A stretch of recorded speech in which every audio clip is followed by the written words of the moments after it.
کچھ خبریں موصول ہوئی ہیں ہمیں شام کی سرزمین سے، وہاں کے گلی محلوں میں فسادات کو ہوا دی جا رہی ہے، عرب باشندوں کو عثمانیوں کے خلاف بھڑکایا جا رہا ہے، تم لوگوں کا وہاں سے نکلنا مشکل ہو جائے گا۔ شام میں ہم نے مداخلت نہیں کی، ان کے مسائل سے برطانیہ کا کوئی لینا دینا نہیں۔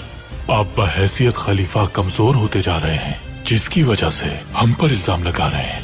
ترک کمزور ہو گئے ہیں اب۔ ہمارے ہندوستانی بھائی تمہیں خلافت کی طاقت دکھا دیں گے۔ ابھی حکم بھیجے انہیں، شام کے گلی محلوں میں فسادات کو ہوا دی جا رہی ہے، عرب باشندوں کو عثمانیوں کے خلاف بھڑکایا جا رہا ہے۔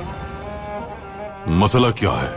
ہندوستان کے شہر ممبئی میں مسئلہ ہے، جہاز رک گئے ہیں، ریل کا نظام معطل ہو گیا ہے، تعلیمی ادارے اور حکومتی دفاتر خالی پڑے ہیں، بندرگاہیں جام ہیں، جیسے زندگی کا پہیہ رک گیا ہو۔ ہم جانتے ہیں کہ اس کی وجہ آپ ہیں، وہاں مسلمان احتجاج کر رہے ہیں۔ تم نے تو کہا تھا کہ خلافت اپنی طاقت کھو رہی ہے، تو بحیثیت خلیفہ ہندوستان کے مسلمان ہماری بات کیسے مان سکتے ہیں؟ جس طرح تم لوگوں کا شام کے حالات سے کوئی واسطہ نہیں، اسی طرح ہندوستان کے اندرونی معاملات سے ہمارا واسطہ نہیں۔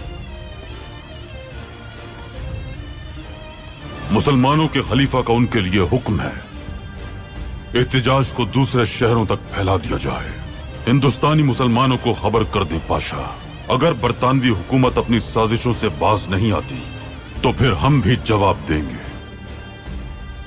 میری اجازت کے بغیر یہ سب کیسے کر سکتے ہو تم؟ شام کے معاملے میں کیسے کود سکتے ہو؟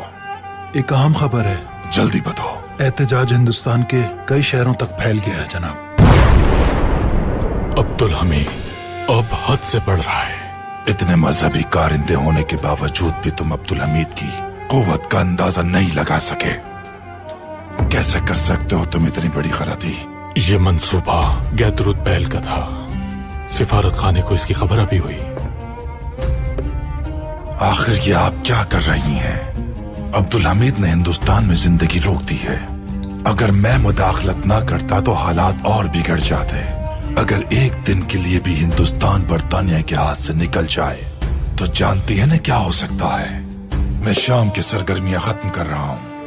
آ جانے کی وجہ بتاؤ۔ برطانیہ کو شام کے مسئلے کا ذمہ دار سمجھنا غلطی ہے آپ کی۔ تو وہ اتنے خوفزدہ ہو گئے ہندوستان کے معاملے سے؟ پورے برطانیہ میں اسی پر بات ہو رہی ہے۔ پھر تو انہیں اس کا حل بھی معلوم ہی ہوگا۔ جو سمجھ رہے تھے کہ خلافت میں دم خم باقی نہیں رہا، انہیں اپنا یہ خیال بدل دینا چاہیے۔ شام کے مسئلے سے برطانیہ اب اپنا ہاتھ اٹھا لے گا سلطان معظم۔ اگر آپ ہندوستان کے حالات سنبھالتے ہیں تو ہماری بھی پوری کوشش ہوگی کہ شام کے حالات سنبھل جائیں۔